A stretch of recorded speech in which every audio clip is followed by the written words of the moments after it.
Monsieur Arnold, bonjour. Bonjour à vous. Vous êtes un spécialiste de Luther. Alors Luther, c'est un homme qui avait beaucoup de facettes et parfois des facettes un petit peu contradictoires.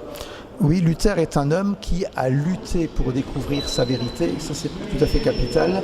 Il n'a pas découvert simplement une vérité intellectuelle, mais une vérité existentielle, le fait que Dieu sauve l'être humain qui y croit gratuitement. Et donc le fait que cette découverte était une découverte existentielle qui a engagé sa vie tout entière, fait d'une part qu'il l'a propagée souvent avec les accents les plus doux et les plus rassurants, mais que chaque fois qu'il a estimé que cette vérité était attaquée ou menacée, il l'a défendue de la manière la plus véhémente.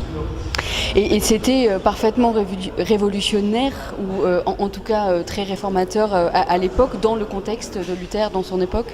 Alors ce qui était révolutionnaire chez Luther, c'est le fait de dire l'être humain ne mérite pas son salut, il n'y collabore pas, il ne peut rien faire, tout vient de Dieu. On parlait au Moyen-Âge déjà de la grâce, mais on disait l'être humain collabore à la grâce divine.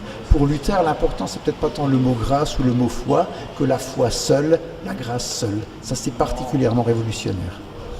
500 ans après, vous êtes de Strasbourg, il y a une grande fête qui se prépare à la fin du mois. Est-ce que vous pouvez nous dire quelques mots de cette grande fête du protestantisme à la fin du mois à Strasbourg ? Alors cette grande fête à Strasbourg, qui aura lieu je crois du 26 au 28 octobre, est une sorte de mini-Kirchentag, ces grands rassemblements d'églises tels qu'ils ont lieu en Allemagne, où on a à la fois des conférences, des cultes, des occasions de débat, des associations qui sont présentes.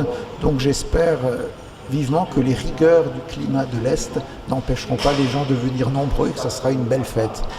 Une fête pour ces 500 ans et la modernité des mots de Luther aujourd'hui encore ? Alors je pense que c'est une fête pas d'abord pour célébrer le passé avec des cris de triomphalisme, mais pour se rappeler en effet d'où nous venons et quel peut être notre message et notre action en tant que protestants dans une société où nous ne sommes de loin pas les seuls.